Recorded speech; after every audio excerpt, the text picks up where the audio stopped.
Hey guys, Don here. Welcome to Podiatry Practice Mastery. I'm going to go over the things that help get to the $1 million mark and beyond. So I'm still having a hard time getting all my notes done. I used to get my notes done every day, and I'm tending to leave them just so I can go home.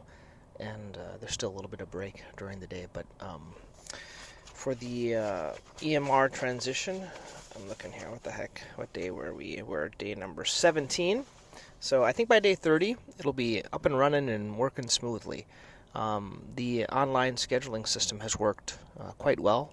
We used to have that in Athena, but for some reasons of like patients not being able to make appointments the best way, we added it back in now for ModMed, and it's working well.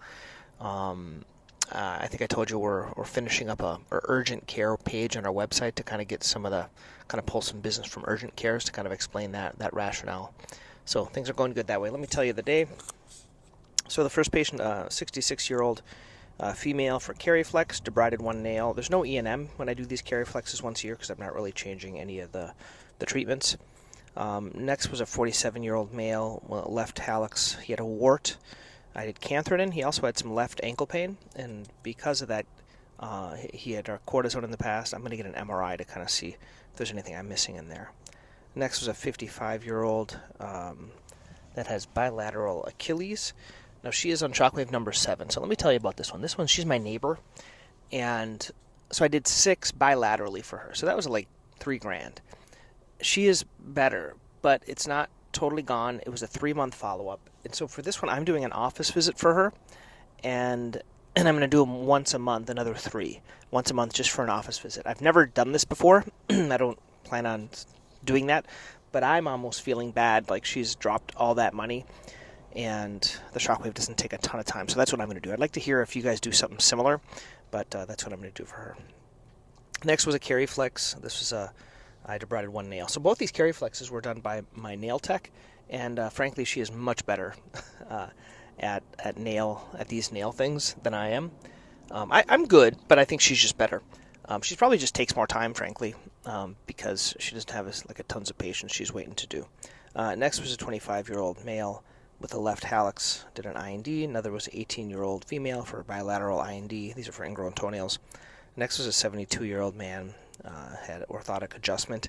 There's kind of a lateral lip on the orthotic that was rubbing, and I dropped that down. He's status post, Shockwave doing well. Next was another 44-year-old KeryFlex, and I debrided 2 nails. So I had a lot of KeryFlex, as you can see, and I think it's because of the time of the year. They tend to come out this time of the year. Next was a 30-year-old female for metatarsalgia, stress fracture, did x-rays. Now this one, I wasn't sure. I wasn't sold that it was a stress fracture, so I didn't bill the non-op fracture care. I'd like to know what you guys do. If you're unsure, I just did an office visit, and I'm going to see her back for x-rays. I'd like to know what other people do, if you guys are always doing it, even if sometimes it might be a hairline fracture, you can't really see it. It kind of hurts with vibration with a tuning fork. Do you do fracture care all the time, or only on the ones that you're sure of? So that one I didn't. Another one was a KeryFlex. Wow, that's a lot of these here. And then another right ankle pain. This is a 78-year-old right ankle pain. And we are just I did a cortisone number 1 in her ankle. And then next was a 69-year-old with a lot of lymphedema. And I referred her to a lymphedema clinic. So that was the day that I wrote down. The rest of the notes I'm not done with. There were probably more. I'm finding Morali is doing much better. My scribe is doing much better on the notes. He's getting more confident. We're learning where things go. And my staff is much less stressed. As doctors, we're still kind of learning how to do all of our paperwork and kind of signing off on things, like pathology results and things like that. So, it's kind of calming down. I feel like we're getting better. I'm not eating during the day as much, like stress eating, which is better for me. And I've been enjoying working with Al. If you've been getting the emails, so he's sending out these weekly emails. I want to have him put in some more personal interest stories, because I think people like to know that, things that are going on with the family and things like that. But those have been fun, and we're kind of ramping up to do a smaller mastermind group where we're going to kind of work on making progress in our lives and things like that. Progress, and then also looking at doing called a hot seat mastermind. If you're not familiar with that, what a hot seat is you have one person, they kind of prep, they kind of tell the situation of their practice, and then they ask for help in one area, kind of outline the problem, and then we kind of give recommendations and suggestions that can be implemented, and then there's a little bit of accountability for feedback and doing things.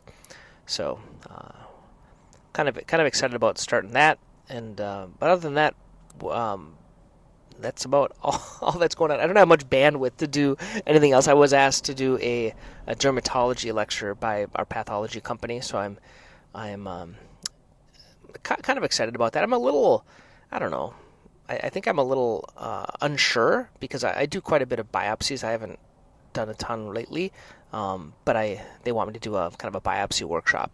So I'm thinking about doing that. I think it would be fun. But I think a lot of times we feel like there's this, I don't know if you ever get this, but there's like an imposter syndrome. Like, am I really good enough to do this? Why are they asking me to do this? I don't feel like this one wants to use me like the other Shockwave company did. I felt like the other Shockwave wanted to use me, so I did not do that. But we are still having good success with both Shockwaves, Softwave, and the KeryFlex focus device. Okay, guys, have a good day.